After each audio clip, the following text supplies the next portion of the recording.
மாற்றத்தை விரும்பும் மக்களின் மாநாடு. மாறுவோம், மாற்றுவோம். இது மாற்றத்திற்கான எளிய மக்களின் புரட்சி. திரள்வோம், திரள்வோம், திருச்சியில் திரள்வோம், தீந்தமிழ் இனத்தீரே. நல்ல வேலை, இவங்க நேரம் நல்லா இருக்கு. ஸ்ரீதர் மேல விழல. ஸ்ரீதர் மேல விழுந்துன்னு வச்சுங்க, மக்கள் எல்லாம் பார்த்துட்டு தான் இருக்கிறாங்க. திராவிட முன்னேற்ற கழகத்துக்கு வாக்குகள் வந்து சரியும். இதை நாம் தமிழர் ப்ளஸ் ஆக்கிப்பாங்க. அதையே கொஞ்சம் கூச்சமே இல்லாமல் சொல்கிறாங்க. அதுக்கப்புறம் நான் போயிட்டு அவர்கிட்ட மன்னிப்பு கேட்டேன், வருத்தம் தெரிவித்தேன், மன்னிப்பு கேட்டேன். இவங்களை எந்த ரகத்தை சேர்க்குறீங்க? அதுக்கு ஒரு விளக்கம் சொல்கிறேன். இவரை குறித்து பேசினா அந்த சாதி ஆரம்பித்துருவாங்க, தேவர் குறித்து பேசினா அவங்க சாதி வந்து எதிர்ப்பு தெரிவிப்பாங்க. எல்லாரையும் சாதி தகராக வச்சுருக்கிறானுங்க இவங்க மண்டையில். பெரியார் குறித்து பேசினா எதிர்ப்பு தெரிவிக்கணும். எதிர்ப்பு எப்படி தான் தெரிவிப்பேன்? செருப்புத்திக்கு அடிப்பேன். அதை கூட குறிப்பாத்து அடிக்க தெரியல. அந்த நாஞ்சில் சமூகத்து மேலே அடிச்சிட்டேன்.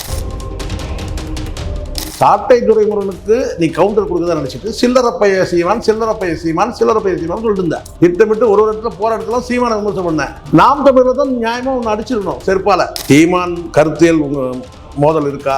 நீங்க சீமானை சாடுங்க. சீமா வீட்டில் இருக்கிற வந்து பொம்பளைங்களெல்லாம் சாடுவீங்களா? நீங்க அவங்க அம்மா, அவங்க வீட்டில் இருக்கிறப்போ வந்து மனைவி எல்லாரையும் சாடுவீங்களா? அசிங்கமா இல்லை. சீமானை தான் அணை போட முடியுமா? நான் கேட்கிறேன். நீங்க பேசதான் அங்க பர்சன்டேஜ் ஏறினே இருக்கு. அரசியல் பேரவை நேயர்களுக்கு வணக்கம். நான் உங்கள் பிருந்தா சங்கர். இன்று நம்மோடு சிறப்பு விருந்தினராக இணைந்திருப்பது அரசியல் விமர்சகர் சேகுவாரா ஜெய்சங்கர் அவர்கள். வணக்கம் சார். வணக்கம். இந்தியா கிளிஸ் நடத்தியிருக்கு சார் ஒரு கருத்தரங்கம். அந்த கருத்தரங்கம் 4 முனை போட்டி நிலவுகிறது. அதுல களத்தில் முந்துவது யார் அப்படின்ற தலைப்புல அனைத்து கட்சியை சேர்ந்தவர்களும் அதுல கலந்துருக்காங்க. தாவேக்காவை சேர்ந்ததுல இருந்து நாஞ்சில் சம்பத் அவர்கள், நாம் தமிழர் கட்சியிலிருந்து வழக்கறிஞர் ஸ்ரீதர் அவர்கள் கலந்திருக்காங்க. ஒவ்வொருத்தரும் அவர்களுடைய கருத்தை பதிவு பண்ணியிருக்காங்க. அந்த இடத்துல பெரியாரிஸ்ட், இதற்கு முன்பு பெரியாரிஸ்டர்கள் வந்து இதற்கு முன்பு பல கருத்தரங்கத்துல வந்து அவர்கள் வந்து நாம் தமிழர் இடையூறாகவே பல விஷயங்களை வந்து செஞ்சிட்டு இருந்தாங்க. அந்த வகையில ஸ்ரீதர் அவர்கள் பேசும்போது, ஸ்ரீதர் அவர்கள் கடுமையாக பெரியாரை எதிர்க்கும் போது பெரியாரிஸ்டா இருக்கக்கூடிய அங்க இருக்கக்கூடிய மக்கள் வந்து செருப்பை கொண்டு எரிஞ்சிருக்காங்க. அது ஸ்ரீதர் அவர்கள் மேல படாம அங்க பின்னாடி அமர்ந்திருந்த ஐயா நாஞ்சில் சம்பத் அவர்கள் முகத்துல போய் பட்டிருக்கு. இது மாதிரியான விஷயங்களை வந்து தொடர்ந்து பெரியாரிஸ்ட் பண்றாங்க. ஏன் கருத்தியலால எதிர்க்கிறதுக்கு அவங்க தயங்குறாங்க? காரணம் என்ன? முதல்ல வந்து நீங்க சொன்னீங்கல்ல, பெரியாரை வந்து கடுமையா எதிர்த்தாங்க. கடுமையெல்லாம் ஒன்றும் எதிர்க்கல. பெரியார் குறித்து ஒரு கருத்து இருக்கு, அந்த கருத்தை வந்து முன்வைக்கிறாங்க. ஒருமையில சார்ந்ததோ அல்லது வந்து தரம் சார்ந்து பேசுவதோ, அதுவும் குறிப்பாக வந்து நீங்கள் சொல்லலாம் நாம் தமிழில் இவங்க அப்படி பேசுகிறாங்க, அவங்க அப்படி அது கிடையாது. அடிப்படையில் ஒழுக்கமாக தான் பேசுகிறாங்க. பல இடத்துல நான் பார்த்துருக்கிறேன். ஒரு குறிப்பிட்ட சுச்சுவேஷனில் வேணால் உணர்ச்சி வசப்பட்டு பேசுகிற மேடைகளில் வேணா இருக்கலாம். எந்த இடத்துல எப்படின்னு இருக்கு. ஒரு மேடையில் வந்து பேசுறது வேற, ஒரு கருத்தரங்கில் பேசுறது வேற, ஒரு தனிப்பட்ட ஒரு நேர்காணலில் பேசுறது வேற. இப்படி வகைப்படுத்தணும். நேர்காணல் வேற, கருத்தரங்கம் வேற, மேடை பேச்சு வேற. சரிங்களா? இன்னும் தெருமுனை கூட்டங்கள்ன்றது வேற. ஸோ இப்படி வந்து அரசியல் கூட்டங்களில் பொதுவாக இந்த மாதிரி வந்து பேசும் பேச்சாளர்கள் வந்து ஒவ்வொரு இடத்துல ஒரு நாகரிகத்தை கடைபிடிப்பாங்க. இது எல்லா கட்சியிலும் உண்டு. நாம் தமிழர் மட்டுமே கிடையாது. நாம் தமிழில் கூடுதலாக வந்து ஒழுக்கத்தையே வந்து கடைபிடிப்பாங்க. அதுவும் குறிப்பாக அந்த கருத்தரங்கள்லாம் நான் பார்த்துருக்கேன். அவங்க மட்டுமே இல்லை, எல்லாருமே அப்படிதான். அவங்க ஒவ்வொரு இடத்துலயும் பெரியாரை வந்து கடுமையா எதிர்க்கிற கடுமைன்றீங்க. அந்த கடுமைனா என்னன்னு கேட்கறது. கடுமைனா என்ன செய்யக்கூடிய விஷயங்களை வந்து அவங்க என்னன்னு கேட்கறாது. அது கடுமையா பெரியாரிஸ்ட் அவர்களுக்கு கேட்கறது எல்லாம் கிடையாது. கடுமையானா என்ன கடுமையா வந்து பேசினாங்க. ஒரு கருத்து இருக்குமா, பெரியார் பேசுனது கொடுத்து கருத்து இருக்கு. அது வந்து ஒரு குறிப்பிட்ட சாரம் மட்டுமே எடுத்துக்கிட்டு நான் வந்து ஏதோ எதிராக பேசணுன்றது நோக்கம் கிடையாது. முன்னாடியும் பின்னாடியும் விட்டுட்டு ஒரு குறிப்பிட்ட விஷயத்தை எடுத்துக்கலாம். இதுங்க சொல்றது தமிழ் மொழி குறித்து அவர் பேசுனதை எடுத்துக்கலாம். அவர் எந்த நோக்கத்துக்கு பேசினாருன்னு அது அவங்களுக்கு அந்த சூழ்நிலை, அந்த சிச்சுவேஷன்ல அவர் எதுக்காக அதை பேசினாருன்னு ஒன்று இருக்கு. புரியுதுங்களா? ஆனால் பேசுனது தானே, பேச்சு வந்து உண்மைதான். அப்போ அந்த பேச்சை குறித்து பேசுறாங்க. தமிழ் மொழி குறித்து இப்படி பேசியிருக்காரு, அவர் எதுக்காக பேசினாருன்றதுலாம் இருக்கு. புரியுதுங்களா? அது வந்து அந்த சிச்சுவேஷனை பொறுத்து தான் இருக்கு. இப்போ சீமான் கூட என்ன சொல்லியிருக்காரு கேட்டா, சாத்தான் பிள்ளைகள் சொன்னாரு, மைனாரிட்டியை எந்த சிச்சுவேஷன்ல எதுக்காக சொன்னார் விளக்கம் கொடுத்தாருல்ல. ஆனா என்ன சொன்னாங்க இங்க எல்லாம், சாத்தான் பிள்ளைகள் சொல்லிட்டாரு, சாத்தான்லாம் மாதிரி பல காலம் ஆயிடுச்சு அப்படி சொன்னாரு அப்படின்னு ஒரு பேச்சு இருந்துல்ல. அது வந்து எதுக்காக சொன்னாருன்னு ஒண்ணு இருக்கு.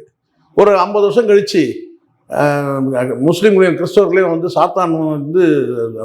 சாத்தானின் பிள்ளைகளா மாறி பல வருடம் ஆயிடுச்சுன்னு சொல்லி பேசியிருக்காருன்னு சொல்லிட்டு ஒரு 30 வருஷம் கழிச்சு எடுத்தா எப்படி இருக்கும்?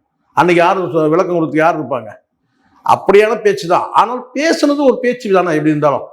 அது ஊண்டாகிறதுன்றது ஒன்று இருக்குல்ல, ஒரு குறிப்பிட்ட ஒரு வார்த்தையால் ஊண்டாகிறதுன்னு ஒன்று இருக்குல்ல, அதுக்கப்புறம் விளக்கம் கொடுத்து அதை மாற்றலாம். இன்னைக்கு வந்து விளக்கம் கொடுக்கறதுக்கு வந்து பெரியார் இல்லை, அல்லது வந்து விளக்கம் தரத்துக்கு நீங்கள் தயாராக இருக்கணும். யார் பெரியார்ஸ்ன்னு சொல்கிறீங்களோ நீங்கள் சொல்லணும். இப்போ நான் சொல்லுவேன், நான் பெரியாருக்கு வந்து தமிழ் மொழி குறித்து இப்படி வந்து இழிவாக பேசியிருக்கிறாரு அப்படின்னு நான் சொல்லணும்னா, இல்லை எதுக்காக பேசினாலும் ஏன் பேசினாலும் சொல்லக்கூடிய அந்த கடமை யாருக்கு இருக்குது? பெரியாரசுக்கு இருக்கு. செருப்பு தூக்கி அடிக்கிறது நடவடிக்கை அது. அப்போ உங்களுக்கு நீங்கள் சொன்ன மாதிரி கருத்தை வந்து கருத்தியெல்லாம் எதிர்கொள்றதுக்கு திராணி இல்லை. பெரியார் குறித்து பேசினாலே நாங்கள் வந்து இப்படி பேசுகிறோம், அதுக்கு ஒரு விளக்கம் வந்து வேறு கொடுத்துருக்குறோம். அவன் வந்து கேவலமான ஒரு விளக்கம் என்னன்னு கேட்டிங்கன்னா, முத்துராமலிங்க தேவர் வந்து பேசினா அவங்களுக்கு எதிர்ப்பு தெரிவிக்கு வந்து சாதி இருக்குது இப்படின்னு பல பேர் சொன்னாங்க. அப்போ அவங்களெல்லாம் நீங்கள் இன்னும் சாதி தலைவராக பார்க்குறீங்க, அப்படி தானே?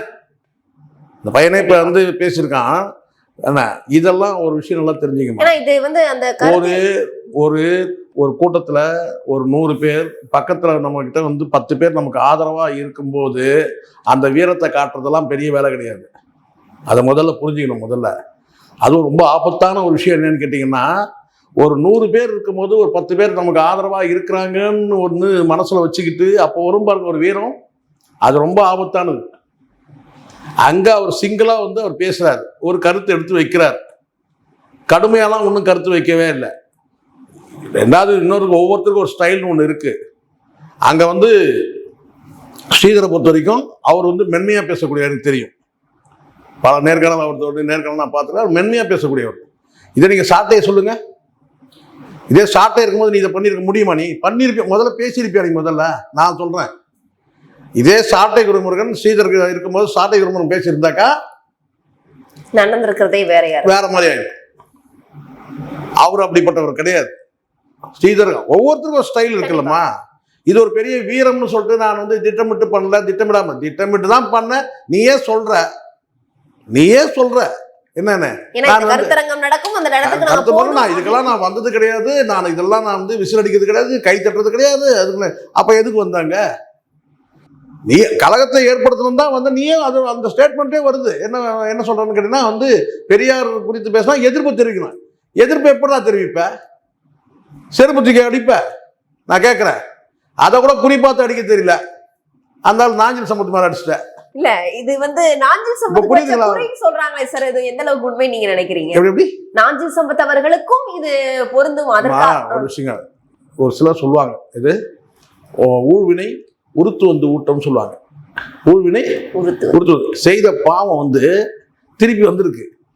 நீ வந்து போன வாரம் தான் சொன்ன, யாரை சொன்ன கேட்டிங்கன்னா நல்லா புரிஞ்சுங்க, கவனமாக கேளுங்க. அந்த வீடியோ பார்க்குறவங்க எத்தனை பேர் கவனமாக கேளுங்க. போன வாரத்துக்கு 2 வாரம் பார்த்துட்டு இருக்கிறேன். உனக்கு மேடை வந்து நீ யாரை விமர்சனம் பண்ணணும்? ஆளுங்கட்சியை சார்ந்தவங்க பண்ணலாம், எதிர்கட்சி ஆண்ட கட்சியை பார்த்து சொல்லலாம். ஆனால் நீ பேசுறது எல்லாரும் கேட்டிங்கன்னா, சாட்டை துரைமுருகனுக்கு நீ கவுண்டர் கொடுக்குறதா நினைச்சிட்டு சில்லறப்பைய சீமான் சொல்லிட்டு இருந்தேன்.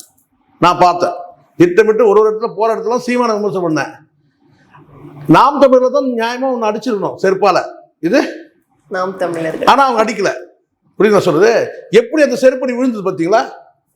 எப்படி எங்கிருந்து வந்தது பாருங்க, யார் மூலமா வந்தது பாருங்க.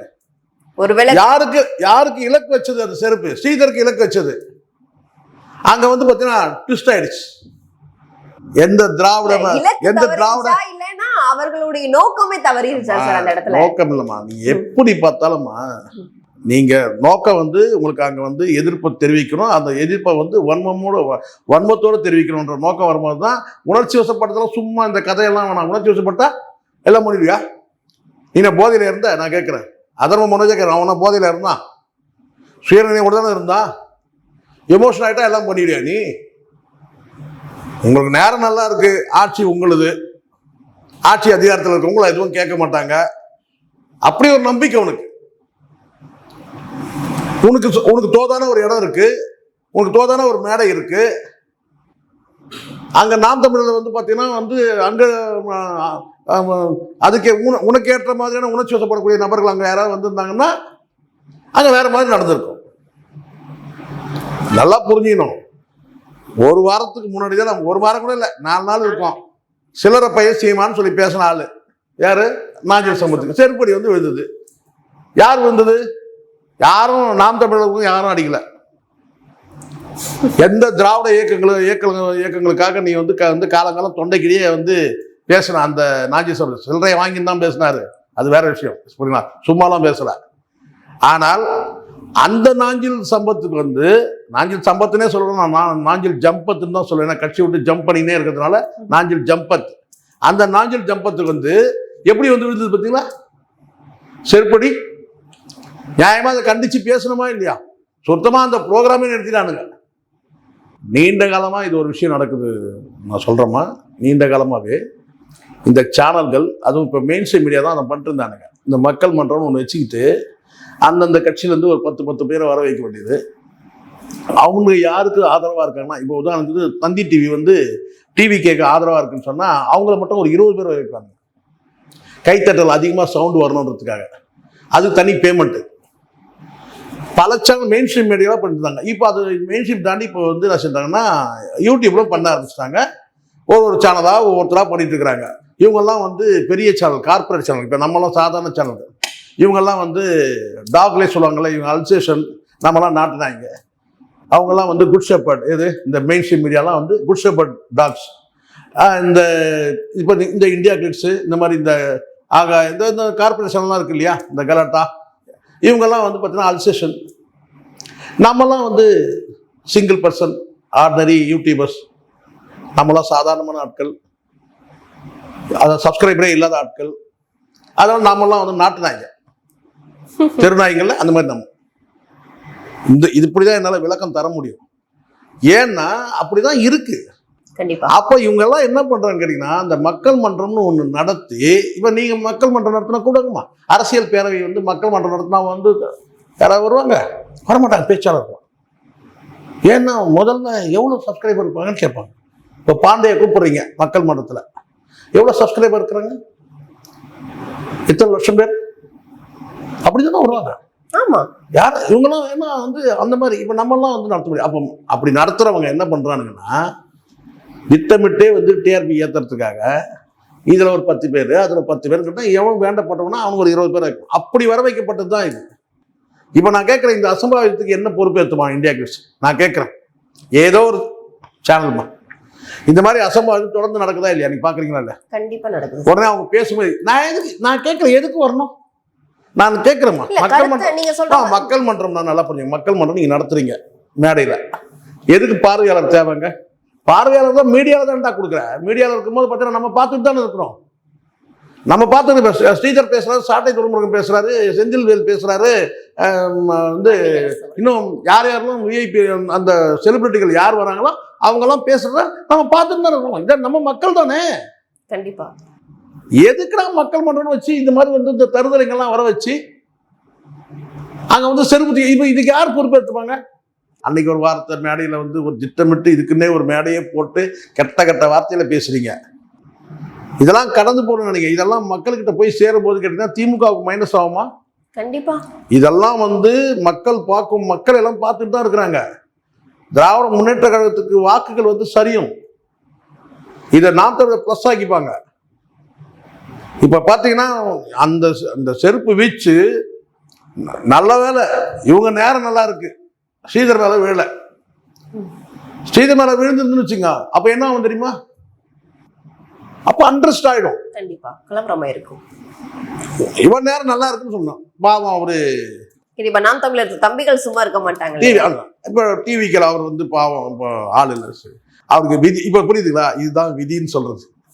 இவன் செருப்பு வீச அந்த செருப்பு அவர் மேல போய் விழ, எப்படியும் வந்து இவனுக்கு போன்ல பேசிருப்பாங்க, ஐயா மன்னிச்சிருங்க ஐயா, நான் உங்களை அடிக்கல ஐயா, நான் அந்த செருப்பு அடிக்கிறது கூட குறிப்பாத்து அடிக்க தெரியல.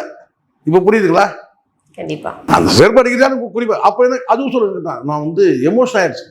கேவலமான ஒரு எக்ஸ்பிளனேஷன் நான் பார்த்தேன். நான் பையன் பேசுறது பார்த்தேன், கேவலமா இல்லை? என்ன எக்ஸ்பிளனேஷன்? ஒண்ணு ஆமா நான் அடிச்சேன் சொல்லு, இது ஆமாங்க அடிச்சுங்க, பேசினாரு நான் அடிச்சேன், அவ்வளவுதான். அப்புறம் இதுன்னு நான் எமோஷன் ஆயிட்டேன், நான் வந்து அந்த திட்டமிட்டு வரல, நான் திட்டமிட்டு போல, நான் திட்டமிட்டு அடிக்கல, அந்த நேரத்தில் நான் எமோஷன் ஆயிட்டேன், பெரியார் பத்தி பேசினாலே நான் இப்படி ஆயிடுவேன், அது ஆயிடுவேன். இதெல்லாம் தப்பான விஷயம். விட்டு தள்ளுங்க. சின்னப்பா அவங்க தான் தெரியுதுங்களா, இவனுங்க இன்னும் வந்து மெச்சூரிட்டி ஆகல. கருத்தியலா இருக்கணும், பாயிண்ட் எடுத்து பேசணும், நிசப்தமா அந்த அரங்கத்தையே நிசப்தமாக்கிடலாம். கண்டிப்பா எதிர்கருத்து உள்ளவனை கூட பார்த்தீங்கன்னா அமைதியாக்க முடியும், அதுக்கு பேச்சாற்றல் வேணும். எதிர்கருத்து உள்ளவனை கூட நிசப்தமாக்க முடியும், அந்த அளவுக்கு பேச்சாற்றல் இருக்கணும். நீ போனதே வேடிக்கை பார்க்க போனது, வேடிக்கை பார்க்கறது போனல, நீ திட்டமிட்டு போனதே அங்க வந்து கலகத்தை ஏற்படுத்தணும், அடிக்கணும்ன்ற நோக்கம் தான். அதுக்கு ஒரு விளக்கம் சொல்ற. இவரை குறித்து பேசினா அந்த சாதி ஆரம்பித்துருவாங்க, தேவர் குறித்து பேசினா அவங்க சாதி வந்து எதிர்ப்பு தெரிவிப்பாங்க, எல்லாரையும் சாதி தலைவராக வச்சுட்டு இருக்கிறானுங்க உங்க மண்டையில. புரியுதுங்களா? தேவர் சாதி தலைவர், எல்லாரும் சாதி தலைவராக உங்க மண்டையில வச்சிருக்கானுங்க. அப்ப நான் கேட்கறேன் கடைசியா முடிக்கும் போது கேட்கறேன், பெரியார் உங்க சாதியா? நீ சொன்னதை வச்சு கேட்கறேன், யார் சொல்றது? இந்த அதர்ம மனோஜ் சொல்றதை வச்சு கேட்கறேன். நீங்களே சொல்றீங்க பெரியார் வந்து சாதியை கடுமையா எதிர்த்தார். கடுமையா எதிர்த்த முதல் மனுஷன் என்ன சொல்லப்போனா, எம்ஜிஆரை காட்டிலும், கலைஞரை காட்டிலும், அண்ணாவை காட்டிலும் பெரியார் சாதியை வந்து எதிர்த்தாரு. ஆனா நீ என்ன சொல்ற, பெரியாரிஸ்ட் முத்துராமலிங்க தேவரை பத்தி பேசினா அந்த சாதியில் இருக்கவங்க எதிர்ப்பு தெரிவிப்பாங்க, இவரை பத்தி பேசினா அந்த சாதியிலிருந்து எதிர்ப்பு தெரிவிப்பாங்க, இவரை சார்ந்தவங்களுக்கு. அப்ப நான் கேட்கிறேன், பெரியார் என்ன சாதியோ அந்த சாதியா நீ? நான் கேட்கறது கரெக்டா? கண்டிப்பா நியாயமா பேசுறேன். நான் சாதியை வந்து பார்த்தீங்கன்னா ஒழிச்ச தலைவர், சாதியை ஒழிக்கிறதுக்காக வந்து பார்த்தீங்கன்னா தன்னைத்தானே வந்து பார்த்தீங்கன்னா வந்து தன்னுடைய வாழ்க்கையை தியாகம் பண்ண தலைவர்கள் இவங்கெல்லாம். நீ வந்து என்ன செய்யறதுன்னு கேட்டீங்கன்னா வந்து இப்போ சாதி அடையாளப்படுத்த. இப்போ நம்ம யோசிக்கிறோம், ஓ பெரியார் என்ன சாதி, மனோஜ் அந்த சாதியா இருப்பாரோ? ஏன்னா மனோஜ் தான் அப்படி சொல்றாரு. என்ன சொல்றாருன்னா, முத்துராமலிங்க தேவர் நீங்க வந்து பேசுனீங்கன்னா அவங்க சாதியில் இருக்கவங்க வருவாங்க. இப்போ புரியுதுங்களா? இவங்க சாதின்ற அழுக்கு இவங்க மண்டையில இருக்கு. இப்போ இந்த இடத்துல இந்தியா கிளிஸும் திட்டம் போட்டு தான் இந்த சதியை திட்டிருக்காங்க. இது எல்லாமே அவனும் திட்டம் போட்டு தான் அது வந்து இந்த கலகத்தை ஏற்படுத்தணும்னு பண்ணியிருக்கிறான். அதில் வந்து பார்த்தீங்கன்னா என்ன சொல்றேன்னு கேட்டீங்கன்னா வந்து ஏதோ இந்த சொல்லுவாங்கல்ல, பிள்ளையார் பிடிக்க போய் அனுமார் ஆயிடுச்சுன்னுவாங்க, ஆஞ்சநேயர் ஆயிடுச்சுன்னுவாங்க. அவன் வந்து ஏதோ கொஞ்சம் எமோஷனா ஓவர் ஆக்ட் பண்ணிட்டான், அவ்வளோதான், செருப்பு தூக்கி அடிச்சான். இது இப்படி நடக்கும்னு தெரியும் எனக்கு, இது இப்படி நடக்கும்னு தெரியும். சும்மா இதெல்லாம் பொய்யெல்லாம் சொல்லக்கூடாது, திட்டமிட்டு. அப்படி நான் கேட்குறேன், அப்படியே எமோஷனலாக செருப்பு தூக்கி அடிச்சுக்கா நீ? நான் கேட்குறேன், என்னடா இது? பெரியார் பாருங்க, உண்மையான பெரியாரிஸ்ட்னா பெரியார் மேல செருப்பு வீசப்பட்டது. ஒரு செருப்பு வந்து பார்த்தாரு, ஏய் குரல் கொடுக்குறாரு, ஏய் இன்னொரு செருப்பு போடுங்கடா, 2 செருப்பு ஜோடியா வேணும் அப்படின்றாரு. ஒரு செருப்பு தூக்கி வீசத்துக்கு இன்னொரு செருப்பு கேட்ட நம்ம வந்து பெரிய வருமா அவரு?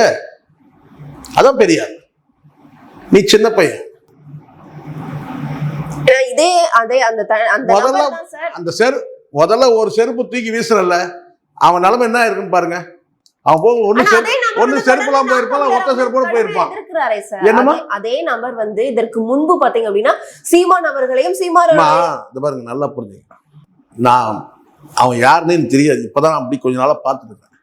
எவ்வளோ பேர், எனக்கு 55 வயசு ஆகும், எவ்வளவு பெரியாரிஸ்ட் நான் பார்த்துருக்கேன் தெரியுமா? எவ்வளவு பேரை பார்த்து. பெரியார் சிந்தனையாளர்கள் நிறைய பெரிய லிஸ்ட் இருக்கு. இவன் என்ன வந்து பெரியாரை உள்வாங்கியிருப்பான்? பெரியாரை உள்வாங்கியிருந்தானா இந்த மாதிரி நடந்துக்கவே மாட்டான். முதல்ல நான் சொல்றேன், பெரியாரை உள்வாங்கியிருந்தா இந்த மாதிரி நடந்துக்க மாட்டான். முதல்ல எப்படி வந்து தர்க்கம் பண்ணணும்னு தெரிய வேணாம் அவனுக்கு. உனக்கு தர்க்கம் பண்ண தெரியல, அதனால கையில செருப்பு எடுத்துக்கிற. கேவலமான நடவடிக்கை அது, அசிங்கமான நடவடிக்கை. யார் இருந்தாலும் சொன்னார்.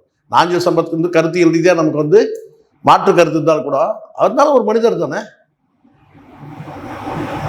கருத்தியல் ரீதியாக நமக்கு மாற்று கருத்து இருக்கு, நம்ம சந்தோஷப்பட முடியாது. ஆனாலும் ஊழ்வினை, நீ செய்த பாவம் கண்டிப்பா தன்னை சுடும்ல, அது வந்து வேற ரூட்ல வந்து சேருது. ஆனா அதுக்காக இவனை ஆதரிக்க முடியாதுல்ல. இவன் செய்த நடவடிக்கை சரின்னு சொல்லிட்டு உனக்கு திராணி இல்ல. கருத்தியல் ரீதியா ஒரு சப்ஜெக்ட் வைக்கிறாங்கன்னா பெரியார், அதுவும் ஸ்ரீதரையா இவனால எதிர்கொள்ள முடியல. நீ சாட்டை துறைமுருகன் என்ன ஸ்ரீதரையா எதிர்கொள்ள முடியல.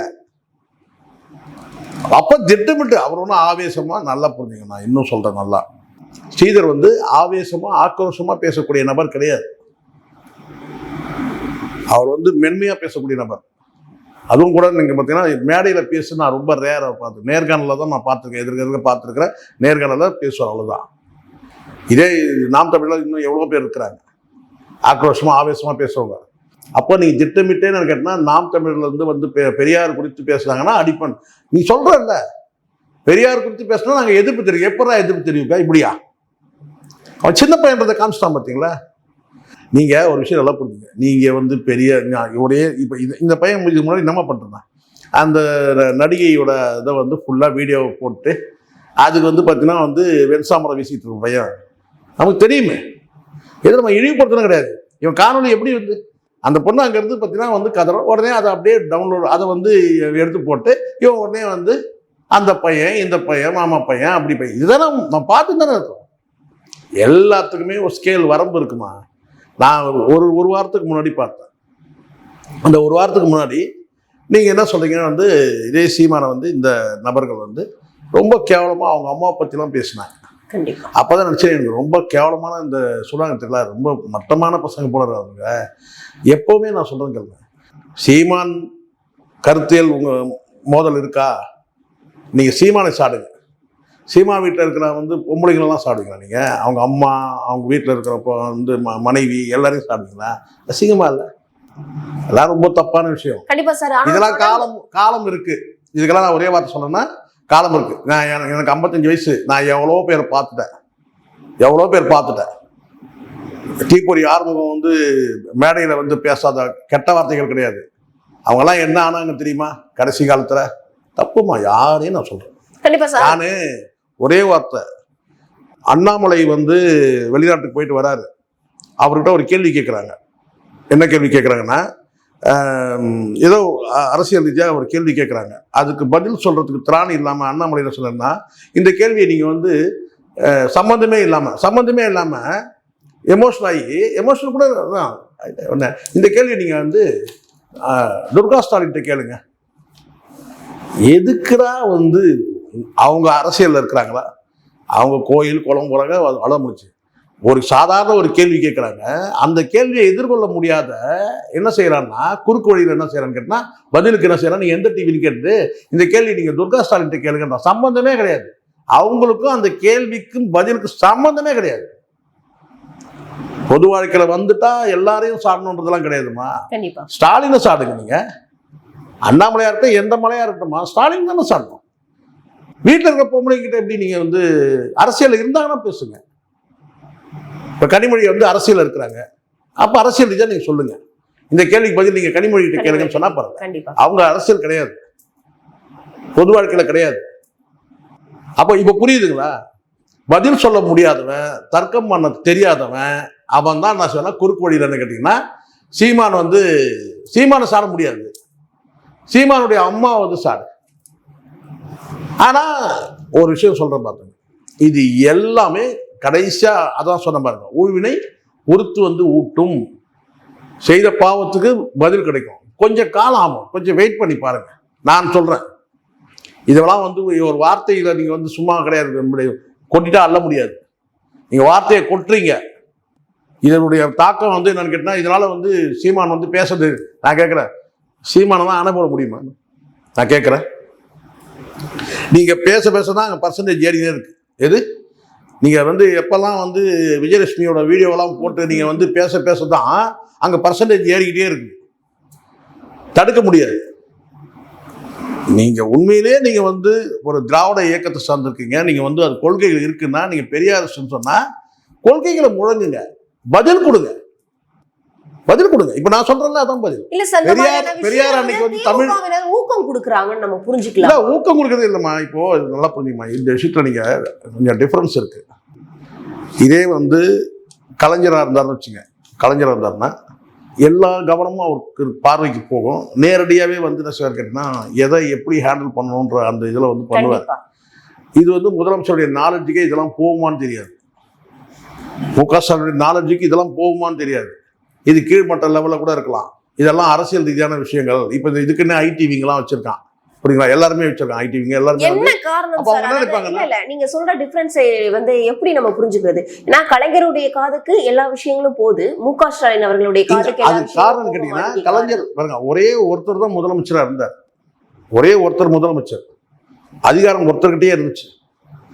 அப்போ அவர்கிட்ட வந்து எல்லாமே கவனத்துக்கு ஆனா போகும். கருத்தியெல்லாம் வந்து கலைஞர் அவர்கள் வந்து எதிர்கொண்டாரே. இப்ப மு க ஸ்டாலினுக்கு அந்த திறமை இல்லையே. அப்படி இல்ல, திறமையில கிடையாது, திறமை இருக்கு. ஆனால் பகிர்ந்தளிக்கும், அதிகாரம் பகிர்ந்தளிக்கிட்டா இதெல்லாம் அவங்க பாத்துக்கிறாங்க, அதெல்லாம் நம்ம தலையிட வேண்டாம், இது அவங்க பாத்துக்கிறாங்க, அது தலையிட வேண்டாம்.